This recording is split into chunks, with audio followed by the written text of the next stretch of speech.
Welcome aboard Gallivant. We have officially left the inside passage of Alaska and now we're outside in the open ocean. We came out here for swell, chop, wind, anything, and what we've got is, well, glass. We were welcomed this morning by some locals. That was pretty awesome.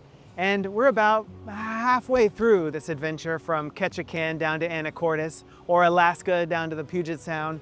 And what we're gonna do today is dive in deep, much deeper into what it's like living on an Explorer yacht. Last time we introduced you to the vessel and the crew, and we gave you a tour. And if you missed that episode, go back and check it out. But the short story is Mike and Mia are the owners of Gallivant, and since Mia left to visit family, they invited their friend Jeff and us to help get the boat to Washington before winter. And we're wanting to take on high latitudes with our next floating home. So this is the perfect test passage for us. And of course, every single experience that we've been having aboard this boat, we inherently are comparing to all of our sailing experience because, well, that's most of our boating experience. We've really only been aboard for a few days, but there hasn't been one single day so far that we could have sailed because there's just been no wind, like at all. I think there was one time period for maybe an hour where we had like a solid 15 knots and we were Right on our nose. Yeah, right on the nose. But even still, we were like, quick, get on the sails, you know, like you could sail. And then within an hour, it had dropped. That would have been it. You would have been out there, put some sails up and just had to take them right back down. Once you've got the sails down, everybody's motoring, right? So this entire passage so far, and we have reached almost halfway, we all would have been just motoring. So it's kind of the same, except for it's not. And I think the biggest thing is the noise, vibration, and the smells. So the further towards the back, which is where the engine is, that I get, the more that you can hear the engine. And I feel like once we're back here at the back of the boat, this sounds pretty much exactly like it has on any motoring sailboat that we've ever been on. This is about the noise level you can expect. Compared to our last sailing vessel, I feel like the smell is very different though, because the exhaust was on the inside of the hulls and it kind of created this Venturi effect. So the diesel fumes really fill the cockpit area. Now every boat is different. On our first boat, it was on the outside, so you got a little less of it. Every boat's gonna vary, but you always do get a little bit of that diesel smell. And I feel like the only time I really get that here is if I actually bother to put my head outside. Now I can sort of smell it. And I think that's just because every thought that went behind designing a vessel like this, an Explorer yacht, you know you're gonna be motoring long range. So you're thinking about comfort under motor. So this is as loud as it possibly gets. You heard what it was like up front. You can't hear it at all. But then you step inside.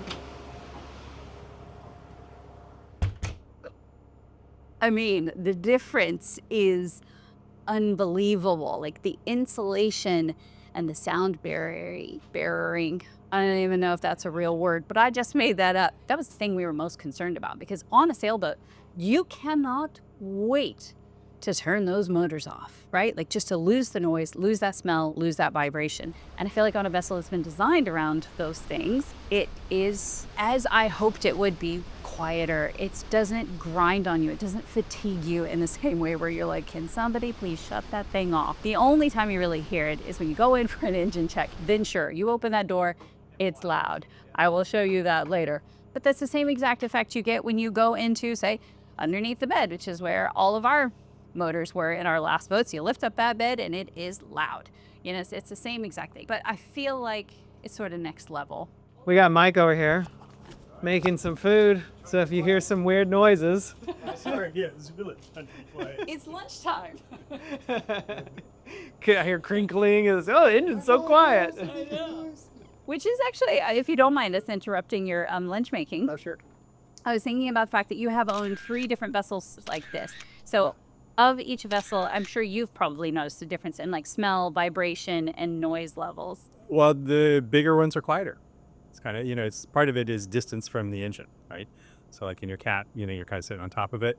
Here it's tucked away in a lead-lined engine room behind doors and stuff like that, and it's far away from the pilot house. And then I've had an 80-foot boat, which is kind of the next step up from this, and it's even quieter. It's almost unsettling at first because you just kind of move it through the water. It's really nice. Yeah, that's what I figured. Although I didn't think about the size thing. Of course, the biggest thing on our mind, and probably your mind as well, is fuel economy. So what is the fuel burn rate of such a big vessel? Mike likes to run this boat at about 1350. We're burning 6.2-ish gallons per hour at about 8.5 knots of speed. But now, do you want to talk about low boat versus go fast boat? Yes, so argument we've heard over and over is sailors enjoy the journey and power boaters just care about the destination. And I feel like that's a philosophical thing that just depends on the sailor or the boater or whomever. But one thing that is interesting is there's planing vessels. So those get up on top of the water, like our tender, and they go fast. For example, I looked up a Viking, I think it was a 50, and it burns about 100 gallons an hour. And a semi-displacement is sort of in between. It can go faster, but it also burns more fuel if it goes faster. So it doesn't sit as deep in the water as this vessel, which is a full displacement boat. This one will move more slowly, but still cut through the water and get good fuel economy. I guess that's relative. Yeah. Our last boat would go about 5.5 knots of speed with both motors on, and we would burn about 1.5 to 2 gallons per hour. Our first boat as well, Curiosity, she did about the same, 1.5 to 2 gallons per hour at about 6 to 7-ish knots if we were cruising, 2,000-ish RPMs. 7 So- if we were really perfect conditions. Yeah, we could get her up to 8 in dead flat, calm water, both engines going. But you wouldn't do that for any sort of long period. So we're going to crank this boat down to about 6 knots of speed and see what the fuel burn rate is. Okay, this is really fascinating. It's the first time we've gone this slow. I've got it down to about 950 RPMs. It feels like we're at idle speed, and we are still doing 6 to 6.2 knots of speed. We are burning about 2.5 to 2.7 gallons per hour. Which is really surprising. Yeah, that's quite a bit less than what we were just burning. The other thing that we absolutely have to keep in mind is we did this test the other day. We turned off the hydraulic pumps and we got half of a gallon per hour better. If I turn off the hydraulic pumps, I'd be doing 2 gallons per hour at 6.2-ish knots of speed. That almost matches our sailboats. Yeah, which is crazy. That is, I didn't think that would happen. I'm right there with you. Yeah, and Mike's on the phone, so I'm not gonna, I don't know if the engine likes to run this slow. There's so many other things I don't know about. So Maybe we'll ask him later. yeah, or we can take a pause and wait for him to get off the phone. Okay, future me coming at you here, nighttime me. And you know how when life just gets extra exciting, kind of like for us right now. I try to go to bed, but my monkey brain just won't stop because I am thinking about all the things that we did today and all the things that we're gonna do tomorrow and all the stuff and the decisions that we have to make coming up. And I know I'm not the only one that suffers from this. Surely you know what I am talking about. Well, that is where today's sponsor, Beam Dream, has been a total game changer for us. So Beam is an amazing blend of 5 natural sleep ingredients that are not only effective, but also super tasty. I am particularly a big fan of the new chocolate chip cookie flavor, but all of them are good if I'm being honest. Now, we all know how important sleep is, and what I love most is that this is completely dairy, gluten, and sugar-free, but it still tastes really indulgent. No joke, like hot chocolate or dessert. So rather than reaching for something that is sugary and that's gonna wind me up, this becomes the perfect wind down ritual. Whether we're sharing it with friends after a big day of adventure, or we just need help transitioning from all the excitement to actually getting some rest, Dream helps us not just fall asleep, but stay asleep throughout the night with zero grogginess the next day. And let's face it, we've all got a lot going on and we need a good night's sleep to be ready for whatever comes next. But don't just take our word for it, try it for yourself. For a limited time, you can get up to 35% off with discount code WYNNS. Just head over to shopbeam.com/wins or click the link in the description box below. Okay. First give them our results. Okay, so we slowed the boat way down, slower than we've really gone, and I'm concerned. Are we at idle at 950? What is idle? What's idle? 800, 750. Okay, so I'm above idle. Yeah. Does the engine like to run that low? You know, I'm not really the right person to ask. He's a software. This is hardware. That's right. We have that I would conversation. say, I mean, no. Probably not. You know, because I mean, everything I've been told is you don't want to idle your engine for, extended periods of time. So if you're asking, do you want to run it like at 950. 5 knots at, 1.4 gallons an hour? I would do it if I had to. I've never had a long passage yet on this boat where I've needed the extra range. And so that's when I would do it, is if I needed the range. I guess if we were to go 7, you guys played with that, whatever 7 is. I imagine that's roughly That's more. 5 an hour. Okay, let's go up. Less than that. We're going up to Slow down in life. There's the thing about trawlers that people who come from other boats, you guys are coming from cats, but for like, oh, I don't know if I can drive that slow. Yeah. And for them, 8 or 9 knots is slow. And for me, like 7 knots is like, oh, are you crazy? That's slow. It's sort of not difference. But, some days it doesn't matter. Especially on short trips. 7.2 knots of speed, 1100 RPMs, about 3.6 gallons per hour is our fuel burn. With the stabilizers. With the stabilizers on. So Yeah. stabilizers off would be 3.1. Wow. Yeah, actually, I'm a little surprised now. Yeah. Look how fuel efficient you are. Now, just imagine some of those new props that are like 30 to 40% more efficient. Yeah, I'm there. Somebody wants to send one to me to test. You'll be our guinea pig. Yeah, I'm all over it. Okay. Rico, Victoria, Naughty Styles, guys. You got a prop we can borrow? You weren't laying around like Using it. one falls off a truck. Now I'm going to do the exact opposite of what we've just done. I'm going to go not full throttle, but I'm going to burn some fuel for a minute. Let her rip. Okay. What are we at now? Mike's gone crazy. He took over for a second. He's like, what is my max RPM? Yeah, it's 1800. Boom. So now we're doing 1800. We are moving at just over 10 knots of speed, 16.6 gallons per hour. That's a bit much. We don't have to do that anymore. Okay. And if it was a sport fisher, that would be fuel economy. Oh yeah, we'd be loving it. Yeah. All right, so we'll go back to our normal, our 1400, right? That's the sweet spot that we started at. All right, and this is a great spot to do this test because we are on the outside. It's not high tide yet. We're probably getting some current, but it shouldn't be affecting us too much. So thank you for letting us burn a little bit of fuel and do this test. You owe Mike $100. I know, right? Yeah. Everybody said, Mike, $100. It's like if you do the actual math, less than an hour, it's like $3, Yeah. maybe. We got seals. Do they come and play or no? No. No, they won't play. They're curious though. That's a sea lion. Oh, sea lion. Yeah, Oh, he just dove down. that's a stellar sea lion. Come back. Well, he did not want to play with us. Just a little glimpse. We keep getting a lot of those. Like nobody wants to stick around and like hang out other than the porpoises this morning. That was pretty good. Okay, so the fuel economy thing, that's what my theoretical math has been just based off of like published numbers from everything that you can find on the internet from all the different manufacturers from like our, Yanmar 40s to the Beta Marine to, like sailboat engines versus like what I've been looking up for all of these different trawlers and explorer yachts. So it's interesting to see, just because in your head, visually, like you look at the size of this thing, and if you had this parked next to like, a typical catamaran or even a sailboat, it looks so, because it's so tall, it has such a big presence to it, even though it still might be a 60-foot catamaran or a 50-foot catamaran versus a 50-foot explorer boat. They just look so different. And it just doesn't feel like those two things would burn the same amount of fuel going the same speed.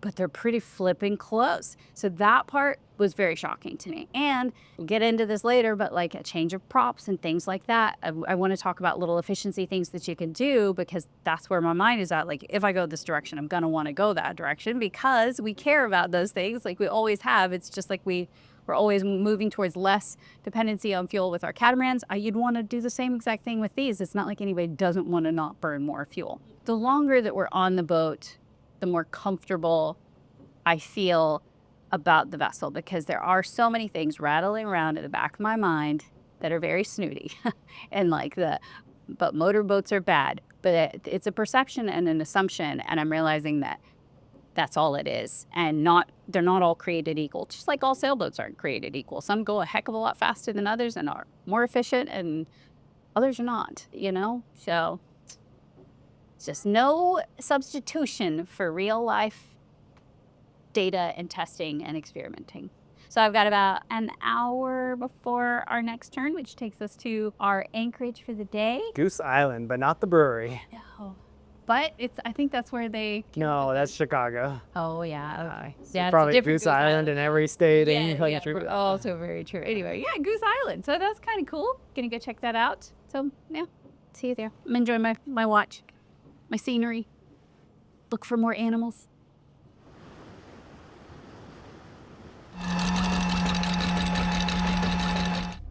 Were you ever catch yet? Sounds like it just caught.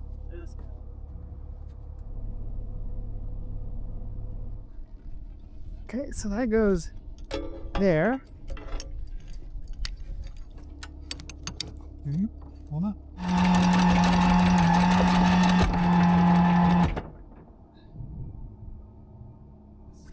Woo! Look at this button. Like the buttons on our sailboat are like big toe size, thumb size maybe. This is foot size. Yeah, much easier to work with, huh? So we're putting down the big tender today. We have not done this yet, so this is the first time. But we are at a beautiful area for exploring, so that is exactly what we're gonna do. I'm in on this boat. You have a boat for the boat. Got the plug in, right? Yeah, I did. Adventure! It's got shallow that gets over here.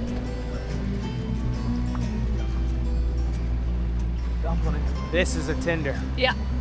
This isn't even a tender. This is a boat.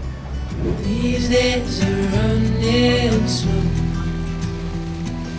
Sunsets and shores far from home. Headlights are shining on the sea. No place on earth I'd rather be. And I could try to just follow the swell, but I'll never find this anywhere else. Yeah, he's twitching. He's alive. Go, Primo. Here it is. He's fuzzy. He might be up. He was so cold. He did not realize we were right here. Oh, he nailed. Yeah. Big time. Yeah, he got quite the, like, holy crap.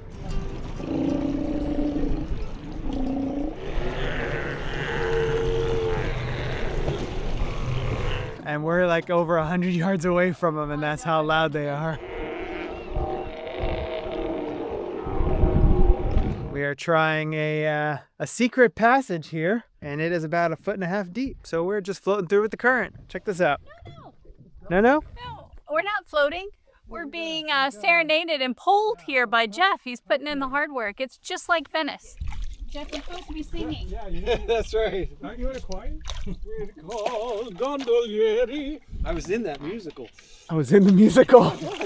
I don't believe you. I was in New York City. Oh, gondolieri, something. Yeah, we did. Yeah, now I don't have rocks anymore. We're almost through. Yeah, see? That's us. Uncharted. Well, we're on the chart. It just says one.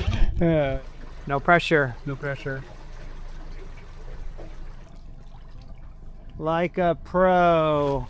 I got a line on the stern. All right. Nikki, oh. There we go. Oh yeah. Beauty. The eagle has landed. Viola. I need to work on my lasso skills, but the driving was great. That's beach. Oh. It's that lock, and I forget where that is. That's in the back. Is it up or down? There we go. You're gonna like that better. And now, full control. Nope, that's backwards. This motor. All right. This motor. That's the opposite of the Yamaha. No, the Yamaha. But you're on the wrong side. My I steering, usually I'm steer on from that this side. Yeah, you're in the steering seat. See, he was saying. Right? No. You're sitting in the steering seat. I'm driving. He was saying that he That's what I drives said. from there. No, that's But wrong. it's backwards, exactly. That's what I was saying. Which beach? You want to go to the coast beach or you want that beach? Don't have me off. So. I'm so glad I was recording for all of that. All right. We have a plan. 3 stages here. No. Don't put us in the middle of this. That's all you. 4 stooges. You want to tell people what's going on? Oh, we're going to the beach now, and we can't, the tide moves out so fast that we can't put that boat, because then we have to swim to shore if we want to go to the beach. So this one we can just roll up on the beach and then easily roll down the beach when it's low tide.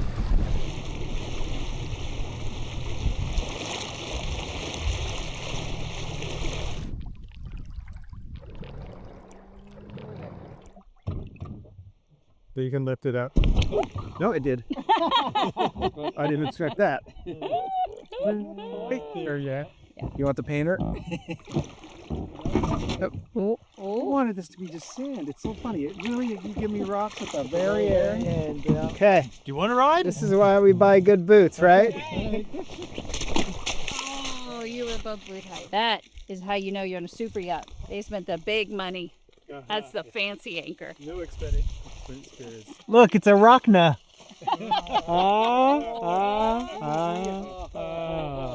Yeah, I'll be here all day.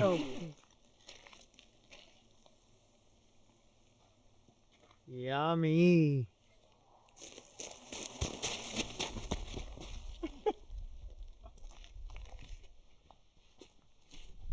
That is a tree. That is not a rock. And that was a very big tree. That's crazy. It's also in the shape of a heart. Which if I had a drone, I could show you. If you see like a gingerbread house or something, Yeah, leave a trail of breadcrumbs. how cool is that? Is there a trail? No. I mean, Imagine one. but it's pretty hairy.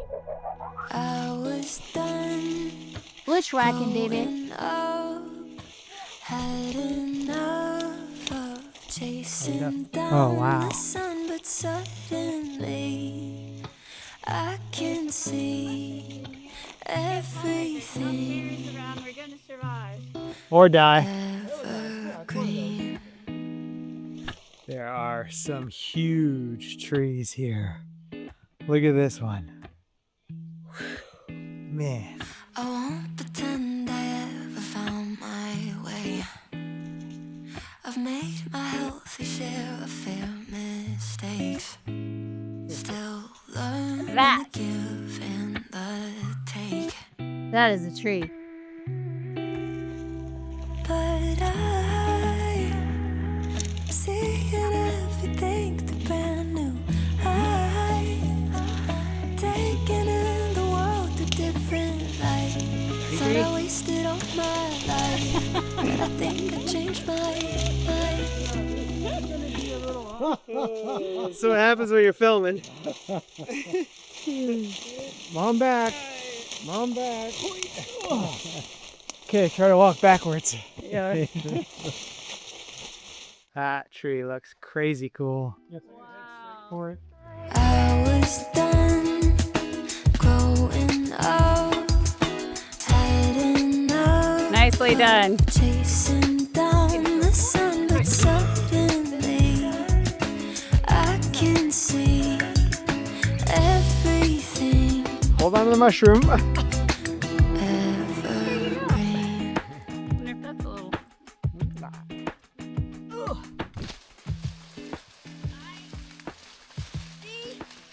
Beach. Oh. Like a horse to water.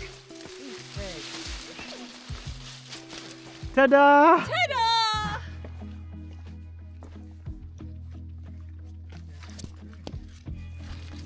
Clearly the tide has gone out. Yeah, just let Mike do all the work. I'm directing. I'll be okay. Yeah, that looks good. Punked out. Didn't want to get the inside of my boots wet. A Peter calls plunging. Does this count?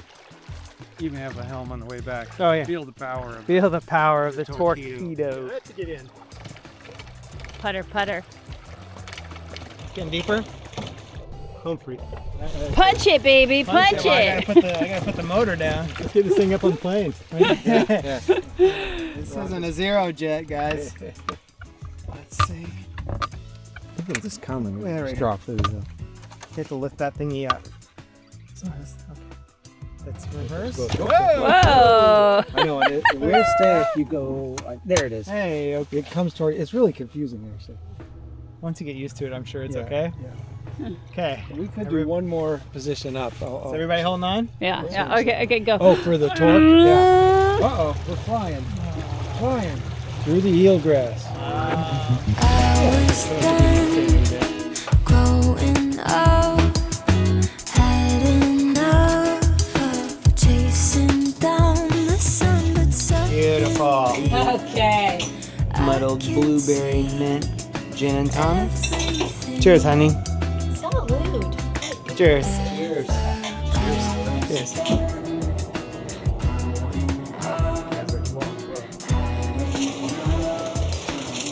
Hey. Look at that.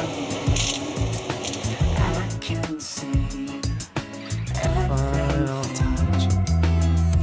Beauty. Sea lions. We got hidden seals. We got some sea otters. Good meeting. Got an epic voyage through the forest. Vesidi, I texted me. That should be about to the bottom. Whale. There he is. Big guy.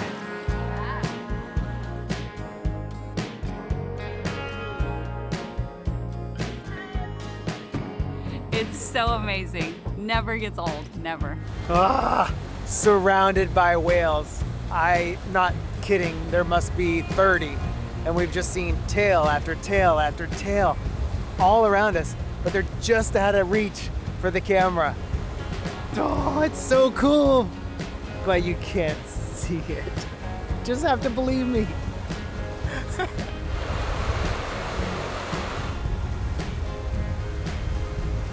We are back out in open ocean. We are exposed right now, totally exposed to the open ocean. Doesn't And- look like it. I know, right? It's got this 17-mile stretch before we get to Cape Caution, which is where we're heading to today. And then from that point on, we'll be in the lee or in the protection of Vancouver Island. This could be, in theory, absolutely terrible in 2 days because a storm is coming. And right now, we're just beautiful glass. You couldn't ask for anything better. We hear stories about how gnarly this can get, Yeah, and yet this- look at it. Exactly. How lucky are we? And I'm dressed for inside. It's actually a little chilly out here. Well, temperature kind of leads me into one thing that I want to talk about, which is comfort. The comfort of the pilot house. I realize that probably not every single, vessel has a pilot house, but I have grown a fondness for the pilot house now that I've had one. And it is just because you are completely protected. So, of course, like on our catamarans, we could, keep watch inside, right? But it didn't have this kind of visibility. So being able to sit up high, you get really great visuals of everything. One, it's just nice to be able to see, but two, you can keep watch easier, right? So you feel comfortable from keeping watch from in here, and you don't have sails to worry about. You're not worried about is my trim good? Am I flogging? Any of that kind of stuff, because, well, you can see everything and you don't have any sails to worry about. So I feel like it takes just a tiny bit of extra stress away from just keeping watch altogether. And then you're sort of separated on this boat. If you're up here, you're not really disturbing anybody back there if they're trying to take a meeting or hang out or do whatever else. But if you want to have a community up here as well, you got plenty of seating. So we eat lunch up here or breakfast, and you can have your coffee, and everybody's still kind of together and comfortable, but we're all being able to see and look for whales and otters and seals and everything else. So I feel like everything is a degree easier. It's been a little too easy. There's been no drama this trip, but kind of makes you think, am I really on a boat? To be honest, I haven't spent a lot of time up here, and I think it's sad because this actually might be my favorite place because you have this beautiful panoramic view. You're fully enclosed and you can see otters very easily. Right there. So far away. It's not heated like it is down in the pilot house, but it's definitely really comfortable up here. And you have all the same controls, just not as fancy instruments up here. So I think that's why mostly we're down there. But while we're up here, I thought I should talk about VMG, which is a big thing for sailors. We're always looking at the weather and the wind and how it's going to shift and currents. And on a yacht like this, we're just looking at currents and weather patterns. Obviously we're concerned about the weather that's coming in a couple days. That's why we're kind of rushing around this corner. But I'm not worried about trimming sails or flogging sails. I'm more worried about when am I gonna make my next cup of tea, you know? And I feel like that's just a total mind shift of sailing versus motor yachting. You can just point this boat in the direction that we want to go, and we can get there almost no matter what. Versus a sailboat, you're going to be tacking back and forth or jiving, and occasionally as a sailor you can go in a straight line, but it's very rare. Only when you're motoring. Yeah, oh yeah. I'm not saying one is better than the other. I am trying to go through all of this in my head, and I'm just kind of telling you as it's kind of coming through our heads, because this is all new to us. We've never done this before. Of course, I think I'm gonna miss trimming sails and worrying about like all those puzzle pieces you have to fit together to sail perfectly, or as perfectly as one can that's a novice. Yeah. But yeah, this is just, I love it. It's been wonderful so far, and I'm not stressed. I sleep, I'm very well rested, and that is just, it's worth something. I also feel like the whole not stressed, low key thing is also because we're not the captain. And there's this big difference between when it's your vessel and your responsibility, whether I own it or whether I'm just like taking over a friend's boat or something like that. When it's only us on board and the responsibility falls fully on your shoulders, it's not that you don't sleep well, but there's more going on in the back of your mind. And right now, we don't have a lot of those other things going on. Like, did I really set my anchor well enough? Or did I set my anchor alarm? Like, the route planning, we're helping a little bit, but Mike is really, I mean, he also knows the route. This is his passage. He's taking his vessel home. So he knows it. So of course he is the captain. It is his responsibility. He is taking on most of it. So there is a different vibe between being just crew versus being the captain. Your call. Yeah, different responsibility levels. And it's so nice when it's not your boat. I hate to say that, but it is true. You're just along for the journey. I mean, how do you complain about this? You just can't. I dare you. Find something negative to say. They will. They will. No, you won't, because it's beautiful. How can you not be having a good time right now? You're a sight to see, so fierce, so free, such a mystery. Keep going your way, don't ever change, baby. I see you shining in a world of shade. Mike's about to do an engine check. Okay, how often do we do an engine check? Well, it depends. So if we're on shorter trips, I check it casually. A shorter trip is in like a day? No, hours. Hours. Yeah. If we're like a mid trip like today, I check it every hour or two or so. Okay. And not really on a regimented basis, but I'm always moving around. And if it's a long trip, like days, like more than this medium trip, and, then it's on a schedule, and then it's documented. We keep a log. That's more for offshore. More for offshore. It's really trying to understand problems that are going to happen, in the future, not that are happening right now. It's good to get down there because as soon as you open the door, if there's a problem right now, you know it. You can hear it, you can see it, you can smell it. Usually one of those three or all of the above. Okay. I'm guessing it's very, very loud. It's very noisy in there. Safety first.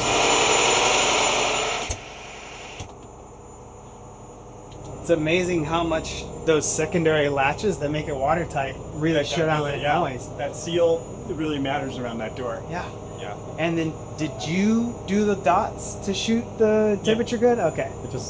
It's easy when you're training people to do Shoot the dots. the engine room checks overnight, so you're not always doing it. Yeah. Cool.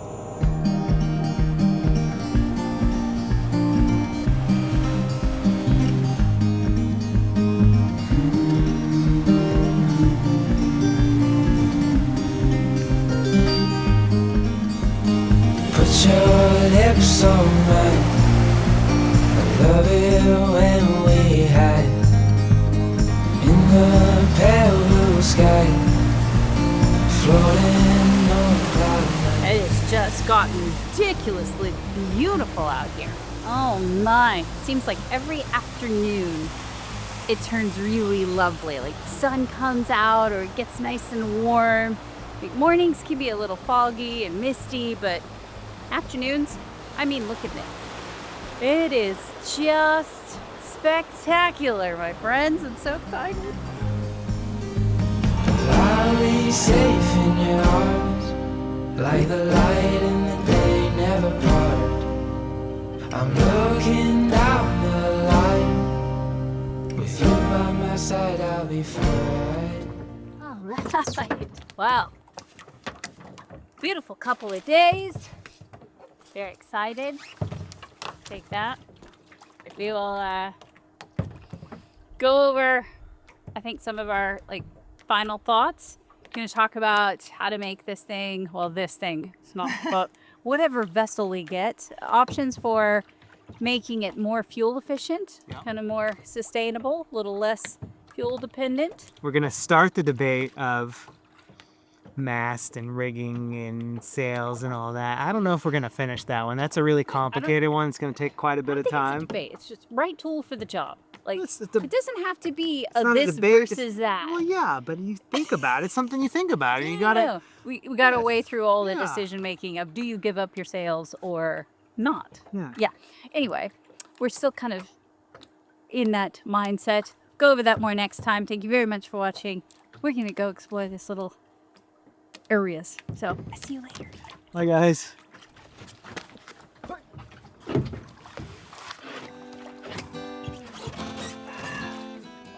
Oh shit! I forgot my paddle. I could fight like a wounded soldier and allow the war to rage. I could work like a slave enduring every day, although master